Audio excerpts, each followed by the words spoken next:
Welcome back to the Fit to Survive channel. So here is a custom Swiss Army knife. Just finished this up. I don't have a name yet for this model. It is definitely super unique. So we're going to start with the scales here. So these are brass. They're midnight scales, which means it has an LED light in the scale. So I had these custom made for me by my good friend Peter Chismadia.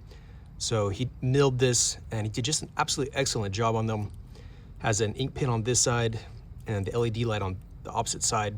And also the button here, it's made from a glow-in-the-dark material, and so at night when you push this button, this will end up glowing as well. So really well done, really cool. The liners are orange G10. And then here in the middle, this is also something I designed. It is a pick and tweezer holder. And once again, I had Peter mill this for me, and his work is always flawless. So I'll tell you more about this right here, sticking out in just a bit. But first of all, this is a Spyderco Honeybee blade. So it's actually the newer steel that they are now using, which it's the, let's see, it says 12C27. I think it's a Sandvik steel. And so you see that snaps open and it snaps shut right there. But then next up is a tool from the 74mm Swiss Army knife. It's the Executive, if I remember correctly, or Ambassador, one of those two. Anyways, it's the orange peeler. So of course this had to be downsized to fit into a 58mm Swiss Army knife. Then next up is a cuticle pusher, which I've modified to be a chisel. All right, then you can see here the tweezer from that pick and tweezer holder. And so that is just meant to slide right under that. Holds in place really well. All right, then next up, this is the emergency blade, which is basically just another flat blade here. Comes nice and sharp, original from Victorinox. All right, then the hooked blade, which again is great for opening packages and things like that. All right, next up is, this is actually a divot repair tool from the Victorinox Caddy. But of course, it's pretty small to be a divot repair tool. I like it as like a pry tool. So it is an original Victorinox tool there. All right, and then last on this side, the scissors. All right, moving over to this side, we'll go and start with the picks now. So I've put in 2 lock picks, which again, that's one of my newer mods that I've started doing. So this is a triple peak lock pick. It's actually from Sparrows lock picking, which you'll see that's also a practice pick from Sparrows. So you see you pull the key out. That's what it looks like. So really cool practice pick there from Sparrows. I'll be showing that once we get back to these tools here. So anyways, that is the triple peak. And then you have the second lock pick right beside that. So while we're talking about the lock picks, I'll show you the tensioner. So basically it pulls out right here. So it takes place of the pick on this side. So a typical tensioner, just meant to fit right into there. All right, so going on with the tools, we also have the nail file right here. After that, pull these out together, fan them open. You have the ruler, flathead screwdriver on that, and then the original blade. All right, next up is a mod I started doing about the beginning of this year. So this is an original saw from a 91mm Swiss Army knife. And you see what I've done is just reshaped it to fit into the 58mm. And then instead of a nail nick, I made it to where you can access it from the tip.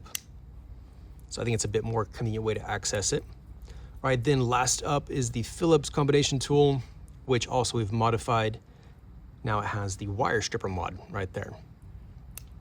All right, so let's go and I'll show you the lock pick here. See if we can get lucky and get this unlocked nice and quickly. So like I said, the tension just pulls right out. And so I'll be using this method. So instead of sticking it in at the top, I'll be holding it at the bottom. It's a lot more convenient. Go for the triple peak. And then just basically rock it up and down. So this one's a bit more chaotic than like taking it, the pick with each pin individually.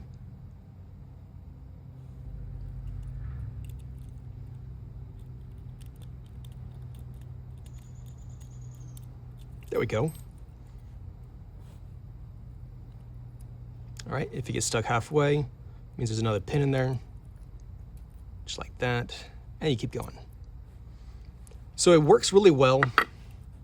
Like I said, the rake is probably my favorite. On more complicated locks, you have to go with a pick more like this, where you can actually get each pin individually. I'll turn this around so you can see the pins. And let's see if I can do this upside down. As you can see those pins right there, as you pick each one, there we go. So that one right there just set in the front. So you reach on behind that, you get the second one set as well, just like that. Then once all 5 of these are lined up, see, again, this is difficult to do upside down. Say there's the 3rd one, the 4th one, and now just the 5th one, and that's it, then it unlocks. So that's the basic concept of lock picking. And so both ways work really well. But of course, I like the rake. It tends to work better for me without having all the concentration of trying to get each pin. So anyways, let me know what you think about this 58mm Swiss Army knife. What would be a good name for it? Because I need something that's going to be appropriate with the lock pick and then just the overall thing all together. Yeah, let me know down in the comments what you think about the knife altogether. And then, of course, what would be a good name for it. So thanks for watching, and I'll catch you in the next video.